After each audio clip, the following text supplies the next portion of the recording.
and today we are going to talk about the verbs ser and estar. Now, you've studied these verbs individually, and now today we're going to take a look at them together. And my goal is for this to be kind of a one-stop shop for the differences between ser and estar for your reference. I'm not going to cover every single thing on this topic. Why? Well, because it's a massive topic. And secondly, you don't really need to know all of the nuances of ser and estar to start using them properly. So let's do a quick review of the verb ser. The verb ser and the verb estar both mean to be. And the conjugations of the verb ser are soy, eres, es, somos, sois, and son. The conjugations of the verb estar are estoy, estás, está, estamos, estáis, están. All right, so the verb ser, a general rule of thumb. Now, again, this is just a general rule of thumb to kind of get you started with the verb ser, is to think of it as permanent qualities, things that are not subject to change. You can also think of using the verb ser to answer the questions what or who. Like, what is this? What is this? Es mi teléfono. So answering the question what, you're probably going to use the verb ser. Answering the question who is this? Es mi amiga. It is my friend. So if you can answer the question who, and you have a choice between ser and estar, you're probably going to choose ser. Now, there's also a little acronym that I like to teach my students to remember the verb ser and its uses. So if you're going to be a doctor, ser un doctor, this is the acronym that we're going to use. So D for description, O for occupation, C for characteristic, T for telling time or the calendar, O for origin, and R for relationship. So if you're describing something or someone, you're going to use the verb ser. If you're talking about someone's occupation or profession, what they do for work, we're going to choose ser instead of estar. If you're talking about a characteristic, a quality of someone or something, like the chair is made of wood, my friend is intelligent. It's a characteristic of who they are or what the object is. You're going to choose ser instead of estar. Also, when telling time, we use the verb ser when telling time, and you've seen this so far. We say es la una, it's 1 o'clock, and son las dos, son las tres, son las cuatro, etc., etc. So we use ser when we tell time. Also, when we talk about the calendar, it's related to time, right? So if you want to say today is Monday, we're going to use ser, hoy es lunes. For origin, talking about where you're from. Soy de México. I am from Mexico, from Mexico. So to talk about your or someone's origin or something's origin, where someone or something comes from, we're going to choose ser instead of estar. Also, relationship, talking about relationship amongst people or things. If I said, he is my brother, I'm talking about the relationship. So I'm going to choose ser. Él es mi hermano. So let's take a look at some examples of this that I've written down for you. So for description, la casa es grande, the house is big. So we're describing the house. We're going to choose ser instead of estar. For occupation, yo soy profesora, I am a professor. So I'm talking about my occupation. I'm going to choose ser instead of estar. For characteristic, Don Quixote es valiente. Don Quixote is brave. See? So I'm talking about a characteristic of who he is. It's not likely to change. It's not temporary. It's a permanent quality. If he's valiente today, he's probably going to be valiente tomorrow too. For time, son las 10. It's 10 o'clock. For origin, somos de México. We are from Mexico. So talking about where we are from. And for relationship, eres mi amiga. You are my friend. See, so relationship. So again, for the verb ser, your conjugations are soy, eres, es, somos, sois, and son. And you're going to use ser in general for permanent qualities, things that are not subject to change. If you can answer the question what, you're going to choose ser instead of estar. If you can answer the question who, you're going to choose ser instead of estar. All right, so now let's take a look at the verb estar.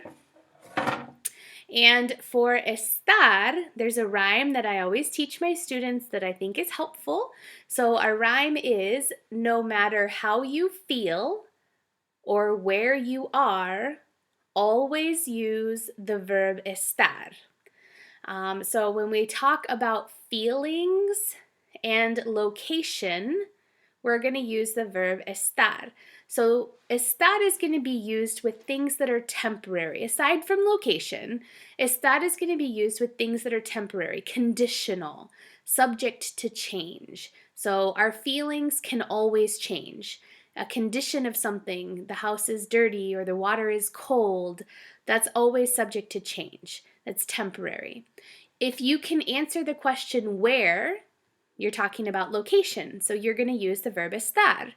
To answer the question how, as in how are you feeling or how are you doing, you're going to use the verb estar. So if you can answer the questions where or how, you're probably going to use the verb estar. And the acronym that I have for you for estar is to be on a cliff. So here I am, standing on a cliff. If you're on a cliff, we're talking about your location, so you can use it to remember that. So cliff is condition, location, ing, and feeling. Now a condition is something, again, that's subject to change, so we could say the store is closed. It'll open back up tomorrow, but it's closed right now. That's a condition. Location is where something is located. So I could say my phone is to the right of my computer. Talking about the location of something. ing, this is going to be our present progressive. We always use estar with the present progressive tense.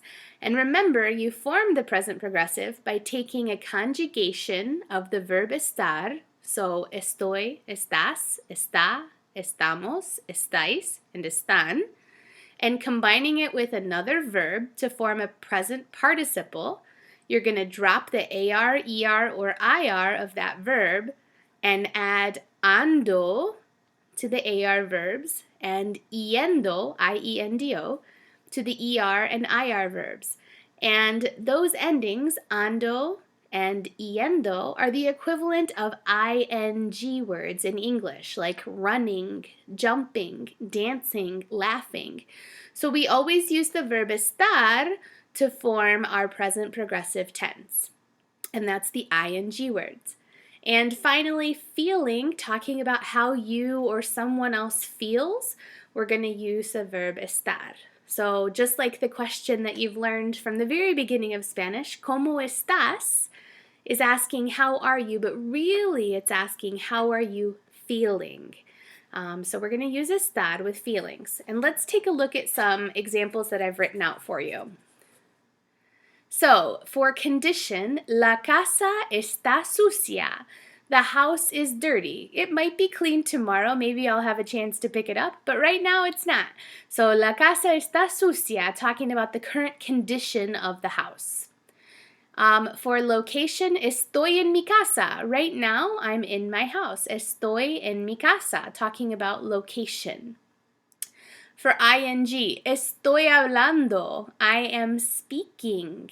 So that ing, the ando, on the end of the verb hablar, see, we combine that with the verb estar to form the present progressive. So the ing, estoy hablando. And for feeling, estás feliz. You are happy because you understand ser and estar, right? So estás feliz, talking about feeling, how you feel or how someone feels, we're going to use the verb estar. Okay, now there's one more thing I want to talk to you about, and that's going to be how we can change the meaning of what we're trying to say depending on if we use ser or estar. So I have a couple examples here for you to kind of help you see the difference in meaning.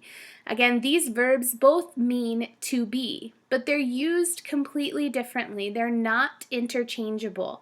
So they have their own uses. And by using one verb or the other, it might not just be grammatically correct or incorrect, but it might also change the meaning or intention of what you're trying to say. So it's important to practice and try to understand the difference of ser and estar. So let's take a look at this first example down below. I have estoy aburrida and soy aburrida. If I say estoy aburrida, it means right now, because remember, we use estar with temporary things. So if I say estoy aburrida, I'm talking about how I'm feeling right now. I'm bored. Maybe I'm in class and I'm really bored, so I could say estoy aburrida.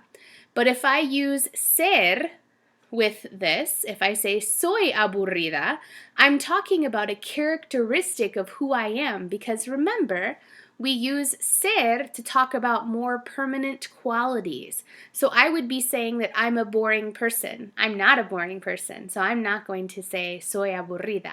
So you might run into an instance where if you use ser instead of estar, it's grammatically incorrect.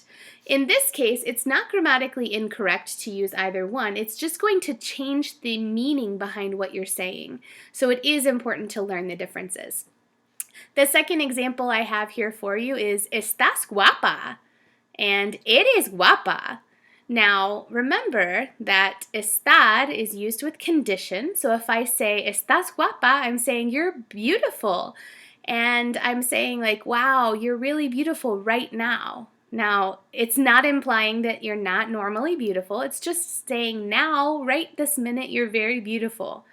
If I say eres guapa, using the verb ser, I'm talking about a characteristic of who you are. So you're a beautiful person. That's not going to change tomorrow.